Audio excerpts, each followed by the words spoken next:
নমস্কার। সকল ভক্ত বন্ধুদের সাদর আহ্বান জানাই বেদান্ত দর্শন ফেসবুক পেজে। বেদান্ত দর্শন ফেসবুক পেজে আজকে আমরা প্রাচীন ভারতের সাধক সাধিকা প্রসঙ্গ শুনে থাকি। গতকাল আমাদের এই ইন্টারনেটের স্পিড ঠিক মতো ছিল না বলে আমাদের স্থগিত রাখতে হয়েছিল। আজকে ভক্ত বন্ধুদের সাদর আহ্বান জানাই বেদান্ত দর্শন ফেসবুক পেজে। আজকে আমরা শুনব যোগীরাজ শ্যামাচরণ লাহিড়ী মহাশয়ের একদম অন্তিম পর্বটি। যোগীরাজ শ্যামাচরণ লাহিড়ী মহাশয়ের কথা আমরা যেখানে শেষ করেছিলাম আজকে সেখান থেকে শুরু করি, আর আজকেই আমাদের পর্বটি শেষ হয়ে যাবে। এরপর আমরা স্বামী নিগমানন্দ সরস্বতী তার কথা শুনব। নিগমানন্দ সরস্বতীর কথা অনেকে শুনেছেন, জানেন, আবার অনেকে শোনেননি, শুধু বা নামটা শুনেছেন। তা আমরা আজকে প্রথমে যোগীরাজ শ্যামাচরণ লাহিড়ীর পর্বটি শেষ করি। ভক্ত বন্ধুরা এক এক করে সমবেত হচ্ছেন। ভারতীদি, স্বাতী, সৌরভ, শুভ সন্ধ্যা। দুদিন পরে দেখা হয়েছে, তাই মনে হচ্ছে যেন কতদিন দেখা হয়নি। শুভ সন্ধ্যা। ঠাকুর মায়ের শ্রীচরণে সাষ্টাঙ্গ প্রণাম নিবেদন করে, শ্রী গুরুকে স্মরণ করে, যোগীরাজ শ্যামাচরণ লাহিড়ীর শ্রীচরণে প্রণাম নিবেদন করে আমরা শুরু করব তাহলে আজকের পর্বটি। শুভ সন্ধ্যা মিনা, শুভ সন্ধ্যা রীনাদি, জয়ন্তীদি, বিলাসপুরের দিদি শিবানী, শুভ সন্ধ্যা। রীনাদি, খুব আনন্দ করে থাকো, হই হই করে বাঁচো, সকলের সাথে প্রবেশী হৃদয়ে তুমি আছো মোর সাথ। এই অনুভূতিটি তোমার জীবনে সার্থক হোক। সুদীপ্তা, শুভ সন্ধ্যা। শুভ্রা মণ্ডল, শুভ সন্ধ্যা। তাহলে আমরা চলে আসি আমাদের অন্তিম পর্ব যোগীরাজ শ্যামাচরণ লাহিড়ী মহাশয়ের প্রসঙ্গে। রুমাদি, শুভ্রাদি, শুভ সন্ধ্যা। আমরা যেখানে শেষ করেছিলাম সেখানে আমরা সঙ্গীতা বলছে প্রাণ হাঁপিয়ে উঠেছে। সত্যি তাই, শুভ সন্ধ্যা সুদীপ্তা। আর সত্যি দুদিন দেখা হয়নি, মনে হচ্ছে কতদিন। আমরা যেখানে শেষ করেছিলাম সেখানে দেখা গিয়েছিল যে শুভ সন্ধ্যা কেয়া, যে সেখানে তার ফটোগ্রাফ নিতে চেষ্টা করা হচ্ছে। শুভ সন্ধ্যা টিঙ্কু। আর টিঙ্কু, আমি লিখতে পারিনি তোমাকে, রীতাদি, শুভ সন্ধ্যা। হোয়াটসঅ্যাপে আসলে ফোন খুব একটা এখন একদম ধরতেই ইচ্ছা করে না প্রয়োজনের বাইরে। শুভ সন্ধ্যা মৌসুমি, তুমি আমাকে এই হোয়াটসঅ্যাপে লিখেছিলে তুমি অপেক্ষা করে আছো বিভূতিভূষণ মুখোপাধ্যায়ের পিতা নহসী এই প্রসঙ্গটি শোনবার জন্য। অবশ্যই আমরা সবাই অপেক্ষা করে আছি একসঙ্গে শুনবো বলে। আগামী সোমবার নমি কলুষহরণে সেই প্রসঙ্গে আমরা শুনবো পিতা নহসী। এটি উপনিষদের একটা উদ্ধৃতি। এখানে আমরা শুনবো বিভূতিভূষণ বন্দ্যোপাধ্যায়ের তার যে আধ্যাত্মিক অনুভূতি, এবং এই আধ্যাত্মিক অনুভূতি একজন সংবেদনশীল মানুষের, যিনি আমাদের থেকে অনেক উচ্চ আধারের হলেও আমরা কোথাও যেন তার সঙ্গে একাত্ম হয়ে যাই। এই প্রতিদিনের যে সুখ দুঃখ, হাসি কান্না, মায়া মমতা, যার সঙ্গে আমরা ওতপ্রোতভাবে জড়িয়ে থাকি, তাকে তুচ্ছ করে এক বিরাটের হাতছানি আছে। সেই বিরাটের হাতছানি সেখানে কিন্তু তার সামনে আমরা একা হয়ে যাই। রবি ঠাকুর গাইছেন, একলা পথে চলা আমার করব রমণীয়, মাঝে মাঝে প্রাণে আমার পরশখানি দিও। সেই স্পর্শটি যারা সাধক, যারা তপস্যা করেন, তারা নিরন্তর অনুভব করতে পারেন, কিন্তু আমরা পারি না। আমরা মাঝে মাঝে তার আভাসটুকু পাই। সেই আভাসেই আমরা বুঝতে পারি যে এই অনন্ত বিশ্বের মধ্যে আমাদের যে চলা, আমরা হয়তো মনে করছি আমরা সবাই চলছি বটে সবাই, কিন্তু সেই চলাও কখনো একা, আবার কখনো সকলের সঙ্গে সমবেতভাবে।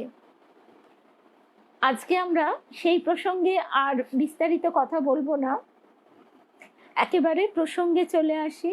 রিমা, জয়শ্রী, লক্ষ্মী, শুভ সন্ধ্যা। শুভ সন্ধ্যা রূপা, রূপা, জয়শ্রী, শুভ সন্ধ্যা সংযুক্তা। তাহলে আর দেরি না করে রূপা ভট্টাচার্য, এখনো গাঙ্গুলিকে দেখতে পাইনি, আর চক্রবর্তী। যাই হোক, আমরা শুরু করি। সেখানে আমরা দেখছিলাম তার ফটোগ্রাফির জন্য এসেছেন ফটোগ্রাফার, কিন্তু ভিউ ফাইন্ডারে কিছুতেই তিনি লাহিড়ী মশাইকে দেখতে পাচ্ছেন না।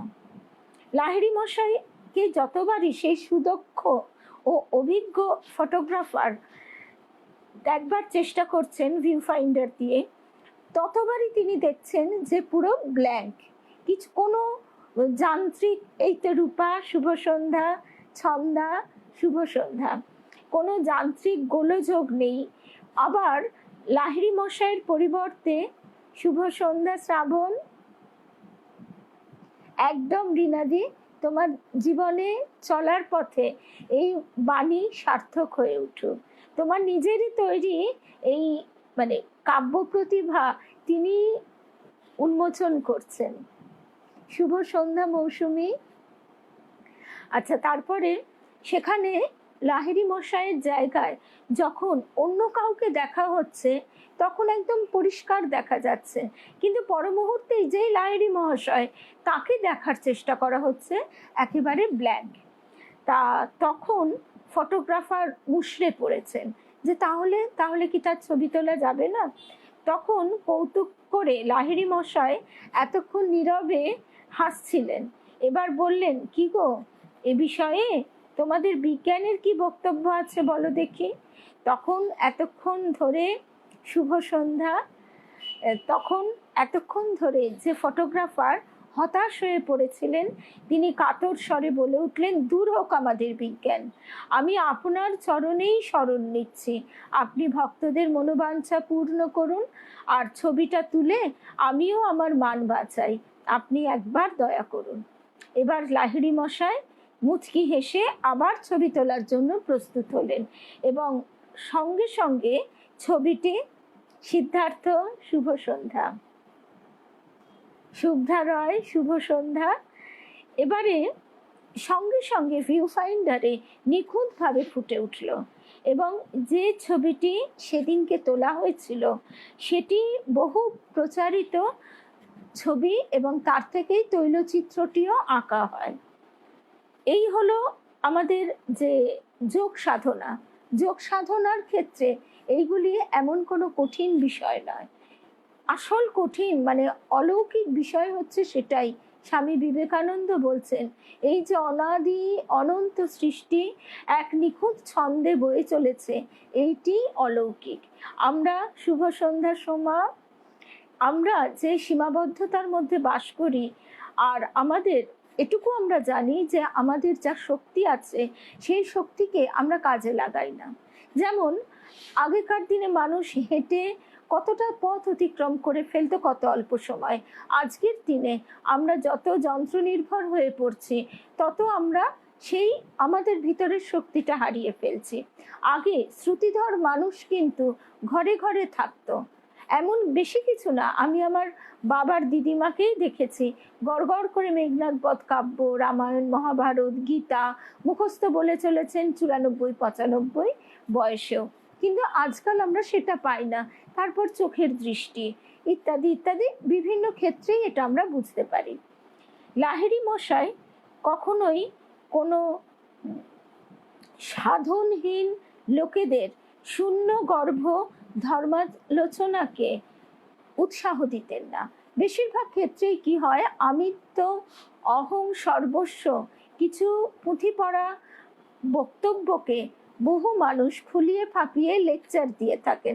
ঠাকুরে যেমন বলতেন, কলকাতার লোকেদের ওই এক, শুধু লেকচার দেওয়া। যোগীরাজ শ্যামাচরণ লাহিড়ী মশাইও তিনি কখনোই এই সাধনহীন লোকেদের শূন্য গর্ভ ধর্মালোচনায় প্রশ্রয় দিতেন না। আসন, মুদ্রা, প্রাণায়াম, ধ্যান ধারণা নিগূঢ় যৌগিক ক্রিয়াদির উপরেই তিনি গুরুত্ব দিতেন।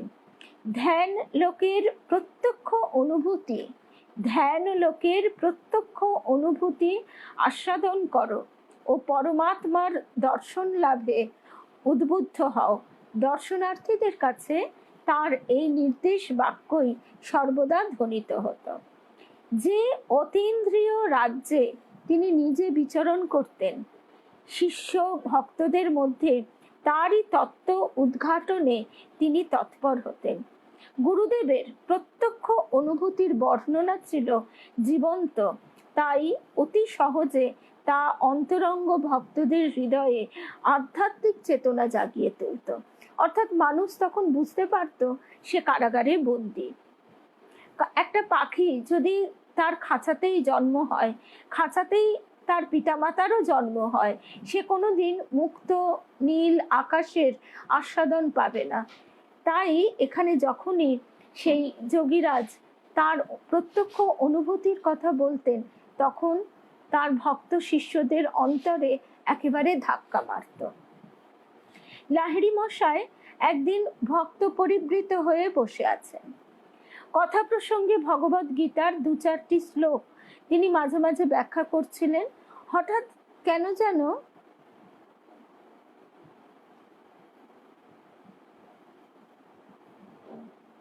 এই কথাটা সুতপা তুমি আমাকেও বলেছিলে। এবং শুভ সন্ধ্যা স্বপ্না ভট্টাচার্য দিদি, শুভ সন্ধ্যা। আর সুতপার এই কথাটা আমার পরিষ্কার মনে আছে, কিন্তু মানে এখানে প্রকাশ করা সমীচীন হবে কিনা ভেবে আমার মনে পড়লেও উল্লেখ করিনি। রামকৃষ্ণ মঠ ও মিশনের মহারাজজিদের যে এই শক্তির মানে প্রচুর এই শক্তি, আধ্যাত্মিক শক্তি রয়েছে, এ বিষয়ে কোনো সন্দেহ নেই, কিন্তু তারা সাধারণের কাছে এটা মানে পারতপক্ষে প্রকাশ করেন না। তার কারণ হচ্ছে মানুষের স্বাভাবিক মানসিকতাই হচ্ছে এই অলৌকিকত্বের প্রতি দৌড়নো। তার নিজের মানসিক গঠনকে উন্নত করা, রিপুজয় করা ইত্যাদি ইত্যাদি ছেড়ে মানুষ তখন এইগুলির পিছনে দৌড়য়। এবং কখনো কখনো কিছু কিছু প্রক্রিয়া আছে যে প্রক্রিয়ার মাধ্যমে অনেকে অনেক সহজে অনেক শক্তি আয়ত্ত করতে পারে, এবং সেই শক্তিকে যখন তারা খারাপ কাজে ব্যবহার করে তখন তাতে নিজেরও ক্ষতি এবং যাদের প্রতি তারা করছে তাদেরও চূড়ান্ত ক্ষতি হয়ে থাকে। তাই ঠাকুর আমাদের বলছেন যে এবার তিনি সকলকে উদ্ধার করবেন, যার যেরকম আধার সে সেখান থেকে উঠে পড়ে এগিয়ে যাবে, এবং এগিয়ে চলতে চলতে আমরা নিজেরাই উপলব্ধি করতে পারবো এই প্রত্যক্ষ অনুভূতির কথা, যেটি যোগীরাজ শ্যামাচরণ লাহিড়ী বলছেন, সেটি আমরা নিজেদের জীবনেই কিছু কিছু উপলব্ধি করতে পারি। একদম এই কথাটি সুদীপ্তা এবং সুতপা দুজনেই আলাদা আলাদা ভাবে বলেছিল, একই রকম ভাবে।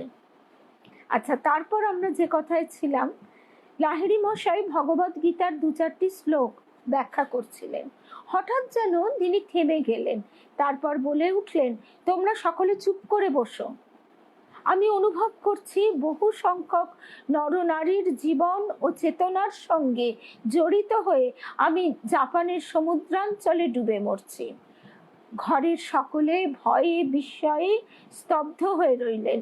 কিছুক্ষণ কেটে গেলে দেখা গেল লাহিড়ী মশাই ধীরে ধীরে আবার তার স্বাভাবিক অবস্থা প্রাপ্ত হয়েছেন। পরদিন শিষ্যগণ সংবাদপত্রে পড়লেন জাপানগামী যাত্রীবাহী একটি জাহাজ উপকূলের কাছে নিমজ্জিত হয়। এই দুর্ঘটনায় বহু আরোহীর প্রাণনাশ ঘটে। সকলেই বুঝেছিলেন ওই নিমজ্জমান সমুদ্র যাত্রীদের মর্মবিদারী আর্তনাদি গতকাল যোগীরাজের অন্তঃসত্ত্বায় প্রতিফলিত হয়েছিল। সর্বজীব ও সর্বভূতের অস্তিত্ব যে মহা চৈতন্যে বিধৃত, তারই সঙ্গে যে যোগীরাজের অন্বয় অর্থাৎ মিল সাধিত হয়ে গেছে। অর্থাৎ তখন এটা আমরা জানি যে কোনো তার যন্ত্র যদি রাখা থাকে আর আরো বাকি একটা ঘরের মধ্যে আরো 10টা 5টা তার যন্ত্র আছে, সেগুলি যদি সব এক সুরে বাঁধা থাকে তাহলে একটি বাজালে বাকিগুলোও কিন্তু বেজে ওঠে, এটা আমরা জানি। তো সুতরাং যখন কোনো সাধক এই বিশ্ব চেতনার সঙ্গে একীভূত হয়ে যান, তখন অন্যের যন্ত্রণা, অন্যের কান্না, যাকে আমরা অন্য বলছি, সাধকের কাছে তো আর অন্য নয়, সেই একই সুরের খেলা। এই জগৎ তো তখন তার কাছে খেলা, কখনো বিষাদ, কখনো আনন্দ, কখনো হর্ষ, কখনো হতাশা। তো সেই সুর তার অন্তরেও বেজে উঠেছিল। আমরা এরকম ঘটনা ঠাকুরের ক্ষেত্রেও পাই।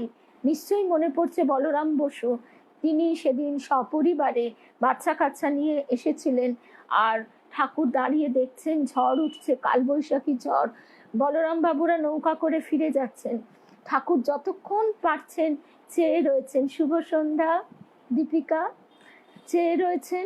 তারপর যোগিনকে তিনি পাঠালেন, আর বলরাম বাবু সেদিন বলেছিলেন ঠাকুরের কৃপাতেই, কিন্তু ঠাকুর বলেছেন না না, ও কথা কি বলতে আছে, বল মায়ের কৃপায়।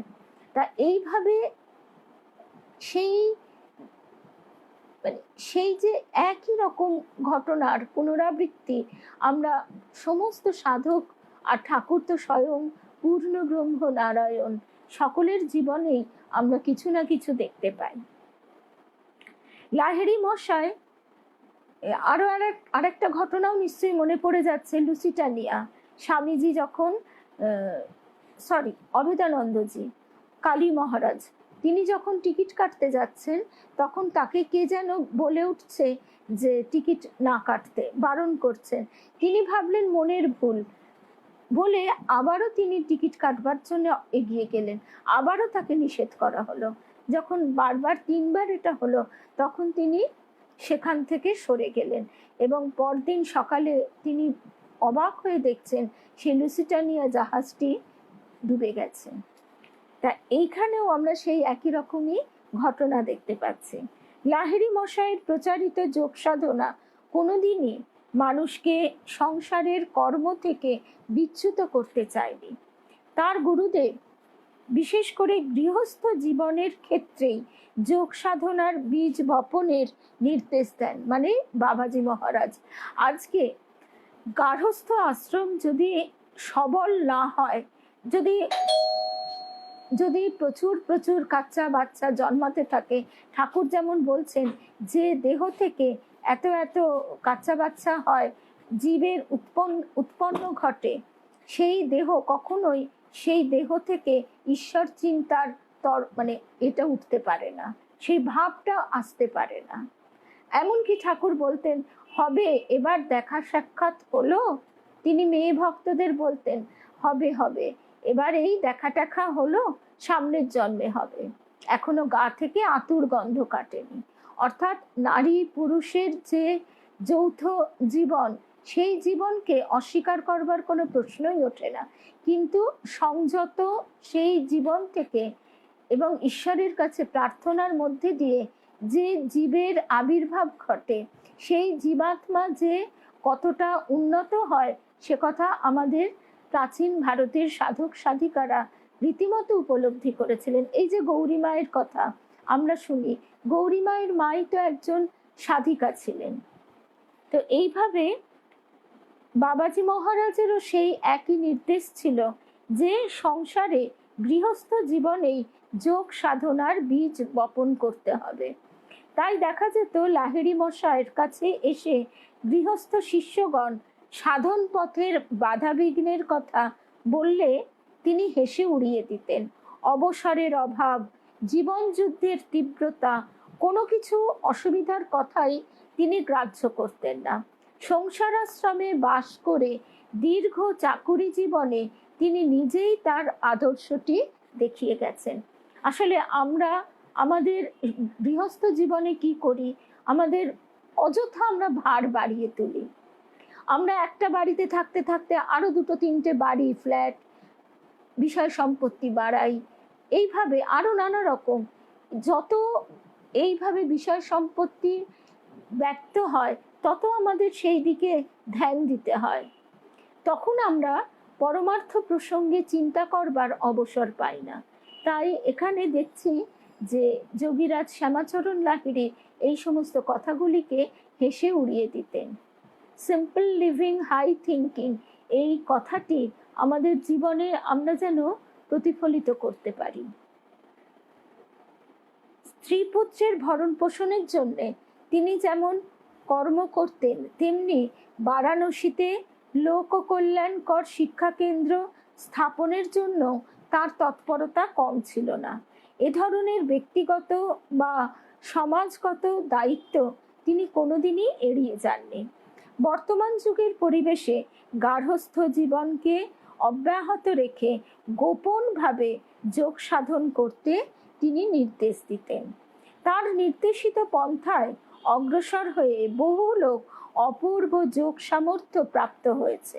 সমাজের স্তরে স্তরে অগণিত নীরব সাধকের জীবন সার্থকতায় ভরে উঠেছে।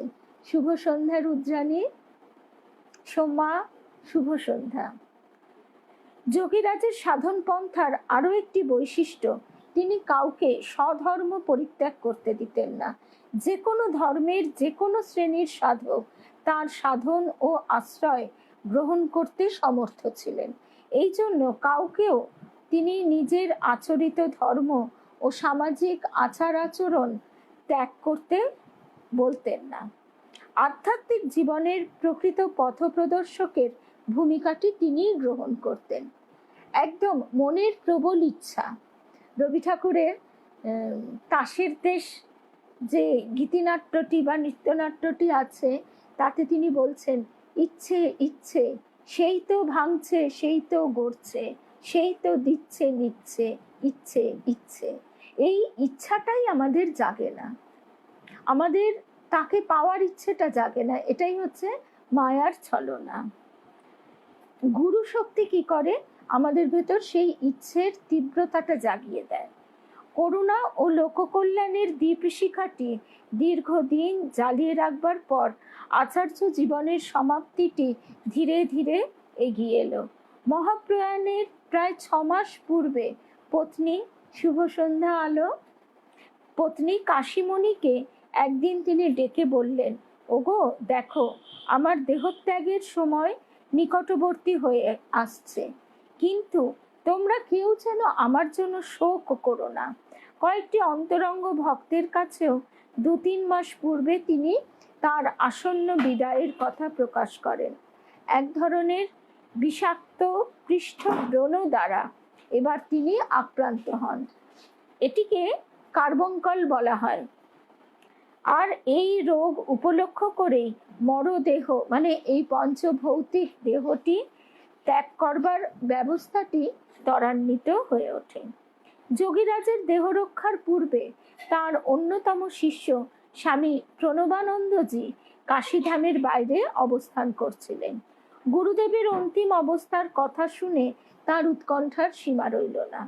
ত্রস্ত ব্যস্তে তিনি কাশী যাত্রার উদ্যোগ করছেন। এমন সময় এক অলৌকিক মূর্তি লাহিড়ী মহাশয় পরিগ্রহ করে তার সম্মুখে আবির্ভূত হলেন। বললেন, প্রণবানন্দ, এত হুড়োহুড়ি করে কাশীতে ছুটে যাবার কি প্রয়োজন? সেখানে আমার সঙ্গে তো তোমার সাক্ষাৎ হবে না। তুমি পৌঁছবার পূর্বেই যে আমি এ দেহ ত্যাগ করব। প্রণবানন্দজি শোকাভিভূত হয়ে কাঁদছিলেন। যোগীরাজ তাকে অভয় দিয়ে বলতে লাগলেন, এ কি ভয়, কি কাঁদছো কেন? আমি যে সর্বদাই সঙ্গে সঙ্গে রয়েছি। দেহ বিসর্জিত হলেও সৎ গুরু সত্তাকে তোমরা পাবে, প্রয়োজন মতোই পাবে। সেই যে অনন্ত গুরু সত্তা, সেই গুরু সত্তা আমাদের কাছে তাদের এই পঞ্চভৌতিক দেহটি চলে গেলেও আমরা পাই। কিভাবে পাই? আমরা যেহেতু নাম রূপের জগতে বাস করি, যেমন আমরা যদি একটা নাম বলি, এই যে আলো, আলো বলতেই আমাদের তার মুখচ্ছবিটি ভেসে ওঠে। ঠিক সেই রকম আমাদেরও আমাদের গুরু বলতে সেই অনন্ত শক্তিকে তো আমরা ধারণা করতে পারছি না। তাই যে দেহের, পঞ্চভৌতিক দেহের মধ্যে দিয়ে গুরু শক্তি আমাদের কাছে এসে কৃপা করেছিল, সেই রূপটি আমাদের মনে পড়ে এবং আমরা সেই রূপটি প্রত্যক্ষ করি। বাস্তবিক গুরু শক্তিতে তো কোনো প্রভেদ নেই। আমার গুরু সেই দেহের মধ্যে দিয়ে মূল গুরু শক্তি থেকে আমার কাছে এসেছে, আরেকজনের গুরু সেই মূল গুরু শক্তি সেই দেহের মধ্যে দিয়ে তার কাছে এসেছেন। এই জন্যই যোগীরাজ শ্যামাচরণ লাহিড়ী বলছেন যে দেহ বিসর্জিত হলেও সদ্গুরু সত্তাকে তোমরা পাবে, প্রয়োজন মতোই পাবে। লাহিড়ী মহাশয়ের আর এক শিষ্য স্বামী কেশবানন্দজিও এই সময়কার একটি অলৌকিক কাহিনী বিবৃত করেছেন। একদম মৃত্যুটা কিছুই না, আমাদের এই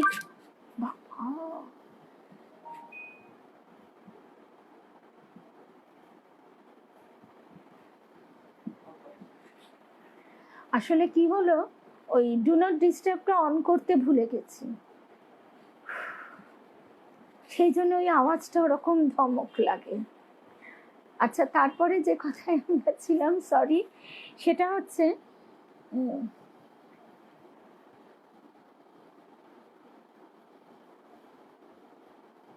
লাহিড়ী মশাইয়ের আরেক শিষ্য স্বামী কেশবানন্দজিও এই সময়কার একটি অলৌকিক কাহিনী আমাদের বিবৃত করেছেন। গুরুদেবের তিরোধানের কয়েকদিন পূর্বে একদিন তিনি হরিদ্বারের এক কুটিরে উপবিষ্ট। হঠাৎ এ সময়ে লাহিড়ী মশাইয়ের জ্যোতির্ময় মূর্তিটি তার সম্মুখে উদ্ভাসিত হয়। দিব্য মূর্তি তাকে বলে ওঠেন, বৎস, তুমি অবিলম্বে কাশীতে চলে এসো। কথা কটি উচ্চারণ করবার সঙ্গে সঙ্গেই অদৃশ্য হয়ে যায়। আচ্ছা, আমরা এই দীপিকার কথাটাই শুনছিলাম যে এনাদের কাছে মৃত্যুটি কিছুই নয়, আমরা ত্রস্ত হয়ে থাকি। আসলে আমরা যেহেতু এই ওই কাঁচা সুপারির সঙ্গে ঠাকুর তুলনা করেছেন, আমরা এমন ওতপ্রোতভাবে এই দেহটার সঙ্গে জড়িত এবং আমাদের চারপাশে যাদের আমরা আত্মীয়, পরিজন, বন্ধু মনে করি, তাদেরও ওই দেহটির সঙ্গেই ওতপ্রোতভাবে জড়িত। আমরা আমাদের সন্তান বললেই আগে তো আমাদের তার দেহটাই মনে পড়ে যায়, তার মুখটা মনে পড়ে যায়। এই বোধটা আমাদের স্থিত হয় না বলেই আমাদের এই যন্ত্রণাটা পেতে হয়। কাঁচা সুপারির সঙ্গে ঠাকুর অপূর্ব তুলনা করে বোঝাচ্ছেন তাকে টেনে টেনে ছাড়ানো যায় না, কিন্তু সুপারি যদি পেকে যায়, জ্ঞানাগ্নিতে যদি আমাদের ভিতরটা পেকে যায়, শুষ্ক হয়ে যায়, তাহলে আত্মা এই দেহ খোলের ভিতরে ঢপর ঢপর করে, একটু চাপ দিলেই বেরিয়ে যায়। একদম সাহানা না, তখন ওই যে আওয়াজটা হলো তাই। একদম শুধু যোগী পুরুষ মানে কি, আমাদের ঠাকুরও তো সেদিনকেই তো পড়ছিলাম যে ঠাকুর কাশীপুর উদ্যানবাটিতে পাঁজি দেখতে বললেন এবং পাঁজি দেখতে দেখতে পরপর পড়তে পড়তে এক জায়গায় থামতে বললেন এবং তারপরে মিলিয়ে দেখা গেল সেই দিনই তিনি এই পার্থিব ভূমিটি ত্যাগ করছেন। আচ্ছা, তারপরে আমরা ফিরে আসি। এখানে আগে যে শিষ্য, তাকে তিনি শুভ সন্ধ্যা, তাকে তিনি বলছেন যে তোমার কাশীতে আসার দরকার নেই, তুমি এলেও তোমার সঙ্গে তো দেখা হবে না। আবার কেশবানন্দজিকে তিনি আহ্বান করছেন। কেশবানন্দ অবিলম্বে কাশীধামে চলে এলেন। দেখলেন গুরুদেবের লীলা সম্বরণের আর বেশি দেরি নেই। সেবানিষ্ঠ ভক্ত শিষ্যগণ দিবারাত্র তাকে ঘিরে রয়েছেন। 1895 সালের 26শে সেপ্টেম্বর লাহিড়ী মশাইয়ের কক্ষে কয়েকজন অন্তরঙ্গ ভক্ত উপবিষ্ট। তাহলে আমরা দেখছি ঠাকুরের আগমনের পূর্বে যোগীরাজ শ্যামাচরণ লাহিড়ীর আগমন এবং ঠাকুর কতটুকু সময় ছিলেন, ঠাকুরের দেহ চলে গেল, তারপরেও যোগীরাজ শ্যামাচরণ লাহিড়ী রয়েছেন 1895 সাল অবধি, 26শে সেপ্টেম্বর। লাহিড়ী মশাইয়ের কক্ষে কয়েকজন অন্তরঙ্গ ভক্ত উপবিষ্ট। শরীর অত্যন্ত অসুস্থ, এই অবস্থাতেও লাহিড়ী মশাই ভগবদ গীতার কয়েকটি প্রিয় শ্লোক ধীরে ধীরে ব্যাখ্যা করছেন। সুদীপ্তার এই কথাটা ভীষণ ভালো লাগছে। নিশ্চয়ই আমাদেরও এইভাবেই নিজেদের প্রস্তুত করা কর্তব্য। কিছুক্ষণ পরে হঠাৎ শিষ্যদের দিকে তাকিয়ে প্রশান্ত কণ্ঠে বলে উঠলেন, তাই তো, আমাকে যে এবার স্বস্থানে ফিরতে হবে।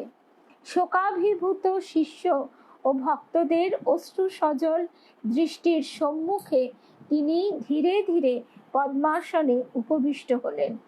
এই আসনেই সমাধিমগ্ন হয়ে যোগীরাজের মহাপ্রয়াণ ঘটে। সমারোহের সঙ্গে গঙ্গা তীরে সেই দেহটি মণিকর্ণিকার ঘাটে এনে সৎকার করা হলো। ভক্তদের হৃদয়ে নয়নে তখন শোকাশ্রুর প্লাবন। মরলোকের পরপারে জ্যোতির্লোক থেকেও বিদেহী যোগীরাজকে এ সময়ে তার অলৌকিক লীলা বিস্তারিত করতে দেখা যায়। একই সময়ে ভারতের বিভিন্ন স্থানে তার 3 জন বিশিষ্ট শিষ্য গুরুদেবের দিব্য দেহের সাক্ষাৎ প্রাপ্ত হন। জীবন ও মৃত্যুর দূরতিক্রম ব্যবধানকে ঘুচিয়ে দিয়ে সাক্ষাৎ শক্তিধর মহাযোগী এমনি করেই অমৃতলোকের পরম তত্ত্বটি তার আত্মজনের কাছে আবার সেদিন উদ্ঘাটন করে যান। আমরা ঠাকুর মায়ের জীবনের কথা, তাদের লীলা অনুধ্যান করতে করতেও বারে বারে দেখেছি যে ঠাকুর কিভাবে পরের দিনে উপেনকে দর্শন দিচ্ছেন। শুধু উপেন নয়, রাখাল, স্বামীজি, নরেন্দ্রনাথ, এদের সকলকে দর্শন দিচ্ছেন। তারপর কাশীপুর উদ্যানবাটিতে মাও দর্শন দিয়েছেন এইভাবে। সুতরাং এই জীবন ও মৃত্যুর যে একটা বিভাজন, সেই বিভাজনটি খুব সূক্ষ্ম। আমাদের যত মায়া থাকবে, যত আমরা ওতপ্রোতভাবে জড়িত থাকব, তত এই বিচ্ছেদটা মেনে নিতে আমাদের কষ্ট হবে। তাই মনকে প্রস্তুত করা বিশেষ প্রয়োজন। একদম অবতার আসার আগে ও পরে সবসময় বহু বহু মহামানবের, মহাপুরুষের আগমন ঘটে। এই যে রাসবিহারী বসু, তার কথা আমরা তো ভুলেই গেছি। আমরা কথায় কথায় রাসবিহারী অ্যাভিনিউ নামটাও বলছি, দোকান বাজার করতে যাচ্ছি, কিন্তু আর এই ছুটির দিন হিসেবে আমাদের স্বাধীনতার দিনটা আমরা এনজয় করছি। কিন্তু রাসবিহারী বসু, এই ফেসবুকেই পড়ছি নারায়ণ সান্যালের বইটি থেকে, তিনি পুলিশ ঘিরে ধরেছে বাড়ি, তিনি আর কোনো জায়গা না দেখতে পেয়ে তিনি কি করলেন, খাটা পায়খানার ভেতর লাফিয়ে পড়লেন, শুধু একটা নেংটি পরে, এবং সারা গায়ে ভুসকালি মাখা এবং রিভলভারগুলো গুয়ের ডাব্বার ভেতর। আমরা কল্পনা করতে পারি কিসের বিনিময়ে আমরা স্বাধীনতা পেয়েছি। আমরা সেদিন চর্বচস্য খেয়ে ঘুরে বেরিয়ে আনন্দ ফুর্তি করি। আমাদের এতটুকু কৃতজ্ঞতার অশ্রু জল কি আসে? আর যারা আন্দামান গেছেন তারা তো জানেনই, সেখানকার ওই যে লাইট অ্যান্ড সাউন্ডে যা দেখানো হয়, মর্মবিদারক। আর তারপরে আরেকটি কথাও মনে পড়ে যাচ্ছে যে শুধু তাই নয়, এরকম বহু বহু কি নারী কি পুরুষ, তাদের যে অচিন্তনীয় কষ্ট, যা আমরা ভাবতেও পারি না, তারই তো মূল্যে আজকে আমরা এই স্বাধীনতা অর্জন করেছি। আর আজকে রাজনীতির কি প্রতিচ্ছবি আমরা দেখতে পাচ্ছি, সেটা আর উল্লেখ না করাই মঙ্গল। স্বয়ং শ্রী শ্রী মা বলছেন, তার নাম শচীন, তিনি ইংরেজদের বিরুদ্ধে তখন সংগ্রামরত, এবং যেহেতু তিনি সেই সময় জেল খেটেছেন, তাকে অকথ্য অত্যাচারের ফলে তার টিবি রোগ হয়েছে। তারপর জেল থেকে ছাড়া পাওয়ার পর মায়ের কাছে তিনি রয়েছেন, মায়ের আশ্রয়ে। এবং তিনি যখন মৃত্যুশয্যায় শায়িত, তখন তার মা মা করে তিনি কাঁদছেন, তখন শ্রী শ্রী মা তার গর্ভধারিণী মাকে এনে দিলেন। কিন্তু গর্ভধারিণী মায়ের মুখের দিকে তাকিয়েও তার সেই কান্না থামলো না। তখন শ্রী শ্রী মা এসে তার মাথায় হাত বুলিয়ে কোলে মাথাটা তুলে নেওয়া মাত্র তিনি নিশ্চিন্তে চোখ বুঝলেন। তারপর যখন তার প্রাণ বিয়োগ ঘটল মায়ের কোলেই, তখন শ্রী শ্রীমা বলেছিলেন যে আহা, কোনো যোগী পুরুষ, শাপভ্রষ্ট যোগী পুরুষ এসেছিলেন, তার যেটুকু কর্ম বাকি ছিল সেটুকু শেষ হয়ে গেল। এই গভীর কথাগুলি আমরা কেউ জানি না, বুঝতে পারি না বলে এগুলির মর্ম আমরা উপলব্ধি করতে পারি না। শ্রী শ্রী মায়ের পদপ্রান্তে 4th খণ্ডতেই সম্ভবত এই ঘটনাটি আছে।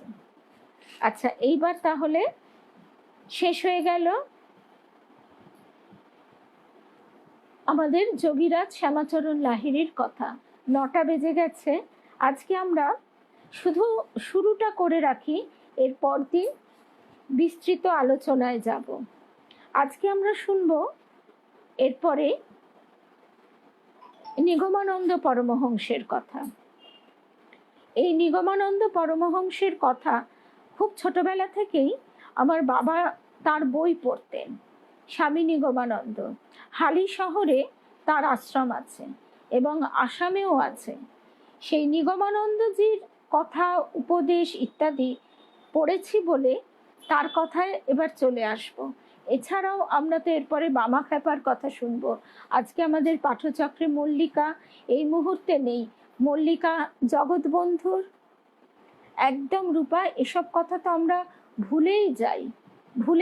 তারাও তো কারো পিতা, কারো সন্তান, কারো স্বামী, কারো ভাই, এগুলো আমরা বেমালুম ভুলে যাই এবং সে অত্যাচারের কোনো সীমা পরিসীমা নেই।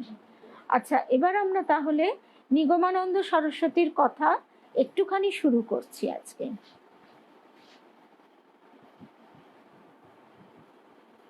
রাত্রি তখন প্রায় 8টা।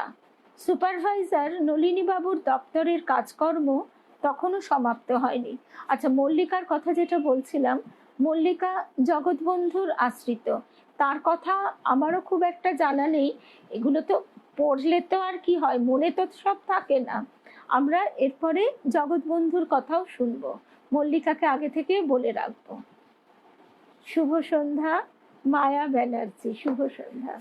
তাহলে আমরা চলে আসছি নিগমানন্দ সরস্বতী, তার অনুধ্যানে। রাত্রি তখন প্রায় 8টা। সুপারভাইজার নলিনীবাবুর দপ্তরের কাজকর্ম তখনও সমাপ্ত হয়নি। জমিদারি সেরেস্তার কাগজপত্রগুলো সামনে ছড়ানো। নিবিষ্ট মনে তিনি কয়েকটি জটিল বিষয়ের কথা ভাবছেন। হঠাৎ ঘরের বাতিটা একটু যেন নিষ্প্রভ হয়ে গেল। ব্যাপার কি? দৃষ্টি ফেরাতেই নলিনীকান্ত সবিস্ময়ে দেখলেন তার স্ত্রী অদূরস্থিত টেবিলটির সামনে দাঁড়িয়ে আছেন। কিন্তু এ যে একেবারে অসম্ভব। প্রায় 3 মাস পূর্বে স্ত্রীকে তিনি নিজের গ্রামে বহু দূরে পাঠিয়ে দিয়েছেন। হঠাৎ সে এখানে কি করে আসবে? পরক্ষণেই বুঝলেন প্রকৃতপক্ষে নিশ্চয়ই আনন্দময়ী মায়ের কথা তো অবশ্যই হবে। যখন আমরা ভারতের স্বাধিকা প্রসঙ্গ শুরু করব, তখন স্বাধিকা জীবনের কথা অনুধ্যান করব। প্রায় 3 মাস পূর্বে তিনি তার স্ত্রীকে নিজের গ্রামে বহু দূরে পাঠিয়ে দিয়েছেন। কি করে তার এখানে উপস্থিতি সম্ভব? তারই অশরীরী মূর্তি আজ এখানে, কি জানি কেন। কিন্তু এই ছায়ামূর্তি বা তার সামনে এভাবে এসে দাঁড়াবে কেন? দৃষ্টি বিভ্রম নয় তো? বারবার 2 চোখ রগড়ে আবার সেদিকে তিনি দৃষ্টি নিবদ্ধ করলেন। মূর্তিটি কিন্তু তেমনি অবিচলভাবে দাঁড়িয়ে রয়েছে। ভ্রমই যদি তার হবে, তবে এই ছায়ামূর্তি এমন স্থির হয়ে থাকবে কেন? তীক্ষ্ণ দৃষ্টিতে চেয়ে তার মনে হলো এই অশরীরী মূর্তির মুখটি বড় বিষাদাচ্ছন্ন। হঠাৎ নলিনীকান্ত সজাগ হয়ে উঠলেন। তার অন্তরে এক অজানা ভয়ের সঞ্চার হলো। কে কে তুমি বলে তিনি চিৎকার করে উঠলেন। ভৃত্যটি পাশের কক্ষেই থাকে। সে ব্যস্ত হয়ে ছুটে এসে দেখলো কোথাও কিছু নেই। তন্ন তন্ন করে দুজনে খুঁজে দেখলেন, কই, কেউ তো কোথাও নেই। নলিনীকান্ত বড় চিন্তায় পড়লেন। এ ছায়ামূর্তি তার প্রাণপ্রিয় পত্নীর মৃত্যুর ইঙ্গিত বহন করে আনেনি তো? চিঠিপত্রে অবশ্য এ কয়দিনের মধ্যে কোনো দুঃসংবাদ তিনি পাননি।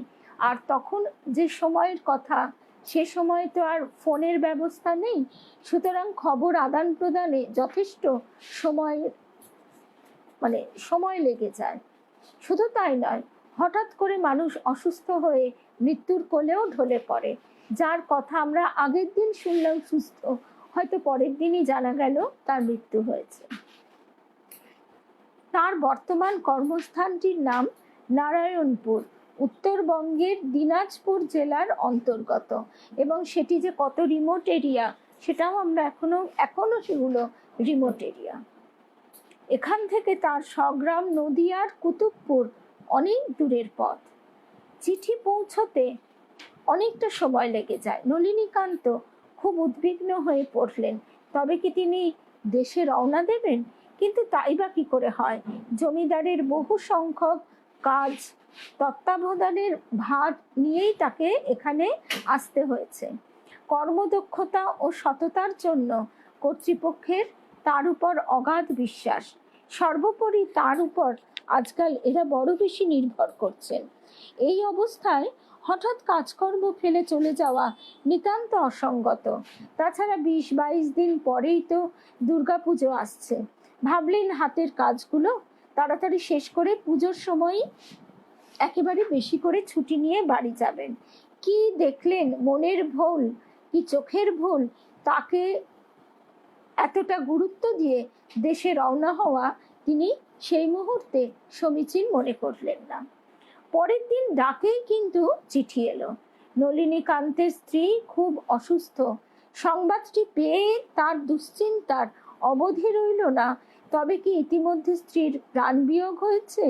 মৃত্যুর পরে কি তাই তার ছায়ামূর্তিটি এভাবে সেদিন দর্শন দিয়ে গেল? কিন্তু পরলোক, পুনর্জন্ম, আত্মা প্রভৃতিতে তার মোটেই বিশ্বাস নেই। তেমন কিছু দুর্ঘটনা ঘটেনি বলেই মনকে প্রবোধ দিলেন। নলিনীকান্ত স্ত্রীকে নিবিড়ভাবে ভালোবাসেন। নিজেকে নিজে যতই বোঝান না কেন, দুশ্চিন্তার জ্বালা থেকে কোনো মতেই নিষ্কৃতি পাচ্ছেন না। কাজকর্ম সব সমাপ্ত করে পুজোর ছুটিতে তিনি কুতুবপুর রওনা হলেন।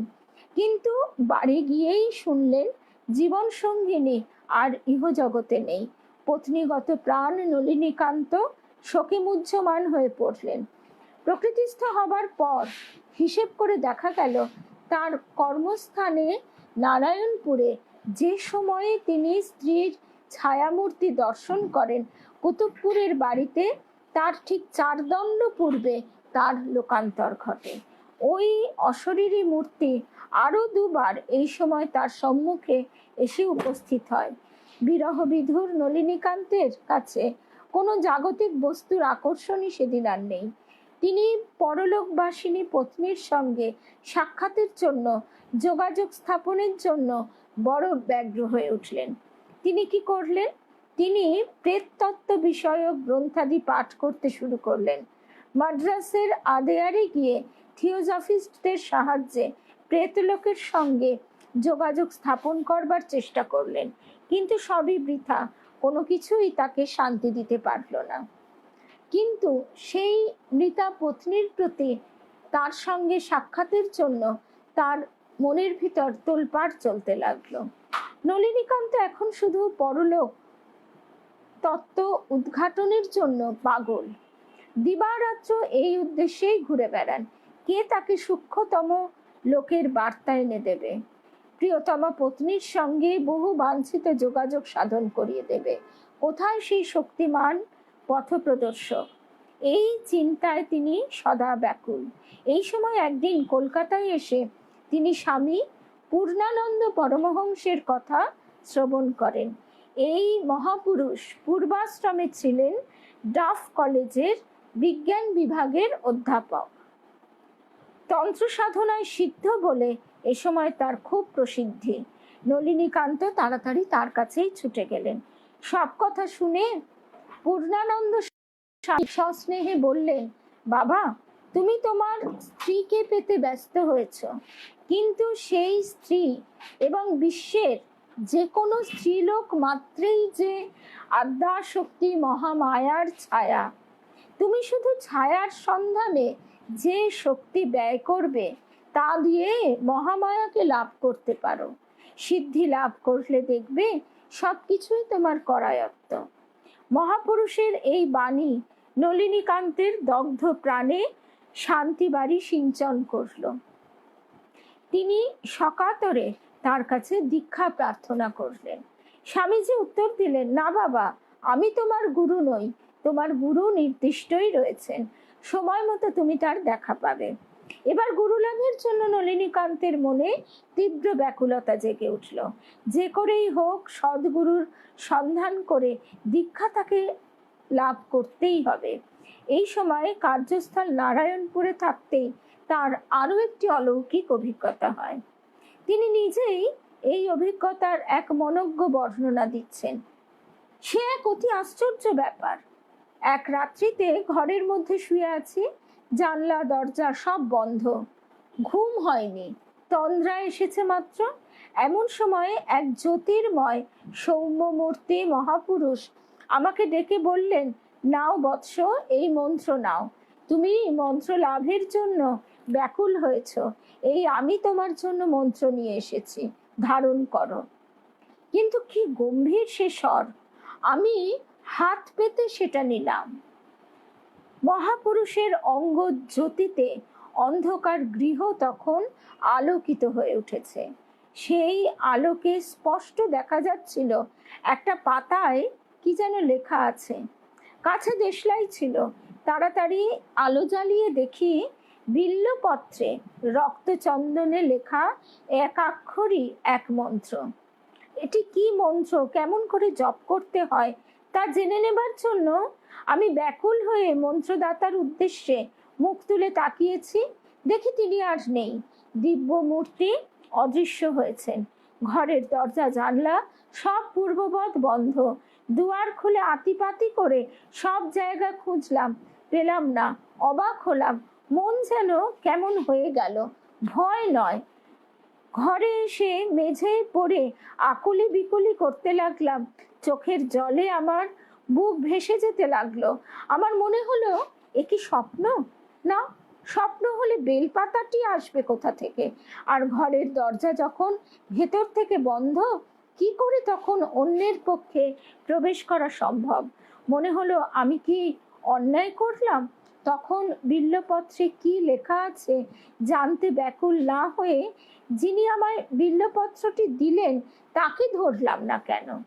ঘটনাটির প্রকৃত তাৎপর্য বুঝতে না পেরে নলিনীকান্তের মন চঞ্চল হয়ে উঠল। ভেবেচিন্তে তিনি স্থির করলেন, কাশীধামে বরং একবার যাওয়া যাক। বহু সাধু মহাত্মা ও সিদ্ধ পুরুষ সেখানে থাকেন। মন্ত্রপ্রাপ্তির রহস্য হয়তোবা সেখানে উদ্ঘাটিত হতে পারে। তাই কাশীতেই প্রথম ছুটে গেলেন। কিন্তু কোথাও প্রশ্নের উত্তর মিলল না। উৎকণ্ঠার আবেগে একদিন স্থির করলেন যে প্রাপ্ত মন্ত্র সম্পর্কে প্রকৃত নির্দেশ কারো কাছে না পেলে এ জীবন আর রাখবেন না। গঙ্গা গর্ভে ঝাঁপিয়ে পড়ে প্রাণ বিসর্জন দেবেন। সেই দিনই গভীর নিশীথে তিনি আবারও এক বিচিত্র স্বপ্ন দেখলেন। দিব্য লাবণ্য শ্রীমণ্ডিত এক ঋষিকল্প পুরুষ তাকে বলছেন, বৎস, তুমি দিক বিদিক কোথায় গুরু খুঁজে হয়রান হচ্ছ? তোমার গুরু তো তোমার দেশের নিকটেই রয়েছেন। বীরভূম জেলার তারাপীঠে তুমি চলে যাও। সেখানে গিয়ে মহাতান্ত্রিক বামাখ্যাপার শরণাপন্ন হও। অভীষ্ট লাভের পথ তিনিই দেবেন। এই স্বপ্নাদেশ নলিনীকান্তের হৃদয়ে অমৃত প্রলেপ বুলিয়ে দিল। অবিলম্বে তারাপীঠে উপনীত হয়ে খ্যাপার চরণপান্তে তিনি উপবেশন করলেন। তারা মায়ের সিদ্ধ সাধক বামার অমোঘ আশীর্বাদ তার জীবনে রূপায়িত হয়ে ওঠে। সমর্থ তন্ত্র সাধক স্বামী নিগমানন্দ রূপে উত্তরকালে তিনি আত্মপ্রকাশ করেন। এইটি হচ্ছে ভূমিকা। এই অবধি আমাদের শোনা রইল। এরপর থেকে আমরা তার জীবনের একদম সূচনা পর্ব থেকে আবার শুরু করব। তার শৈশব কিরকম ছিল সেখান থেকে শুরু করে আমরা ধীরে ধীরে তার গুরুর কাছে পৌঁছে যাব। আর এই অনুধ্যানের পরেই আমরা শুনবো সাধক বামাখ্যাপার কথা। এই ভারতের সাধক ও সাধিকার কথা শোনা এক অদ্ভুত নেশার বিষয়। শুনতে শুনতে আমরা মনে হয় যে আমরা কি তুচ্ছতার বেড়া জালে নিজেদের মনকে, নিজেদের চিন্তা ভাবনাকে আটকে রেখেছি। তো আজকে এই অবধি শুনলাম। জয় রামকৃষ্ণ। আবার আগামী সপ্তাহে আমরা এগিয়ে চলবো স্বামী নিগমানন্দের অনুধ্যান নিয়ে। জয় রামকৃষ্ণ। আগামীকাল বুধবার আমাদের মাতৃময় সন্ধ্যা কাটবে। প্রথমে আমরা মায়ের কথা শুনবো, তারপর শুনবো গৌরী মায়ের কথা। জয় রামকৃষ্ণ।